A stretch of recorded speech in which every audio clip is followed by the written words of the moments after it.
ఇండిపెండెంట్‌గా వర్క్ చేసే అమ్మాయిలు మీకెలా కనిపిస్తున్నారు? ఎక్కడికి పిలిస్తే అక్కడికొచ్చేస్తారు. మీరేం చెప్తే అది చేసేస్తారు అనుకుంటున్నారా ఏంటి? మీ ఇంట్లో ఆడవాళ్ళి ఒక్క చిన్న మాట అంటే మీరు ఊరుకుంటారా? ఇంత హడావిడి చేసేసి, ఇంత గోల గోల చేసేస్తారు. ఎదుటి వాళ్ళ ఫ్యామిలీస్ అలా ఉండవా? ఎదుటి వాళ్ళ అమ్మాయిలు అలా కాదా? కాదా చెప్పండి.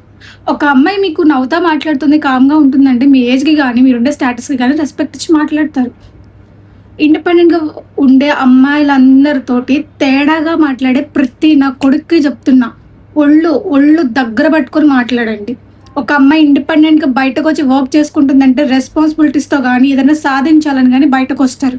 ఎవడికుండదు ఇంట్లోకొచ్చి తినాలని చెప్పేసి డ్రెస్సింగ్ చూసి జడ్జ్ చేసేస్తారు. ఎవరితోనా అబ్బాయితో మాట్లాడితే జడ్జ్ చేసేస్తారు. వాడు బాబాయ, మావయ్య, అన్నయ్య, తమ్ముడా ఇంకేం అవసరం లేదు. బాయ్ ఫ్రెండ్ జడ్జ్ చేస్తారు. ఎవడి లైఫ్ వాడు చూసుకోడు. మళ్ళీ చెప్తున్నా రిపీట్ అయితే మాత్రం నా పర్సనల్‌గా ఎక్స్‌పీరియన్స్ చేసిన సిట్యుయేషన్స్ ఒళ్ళు దగ్గర పట్టుకొని మాట్లాడండి.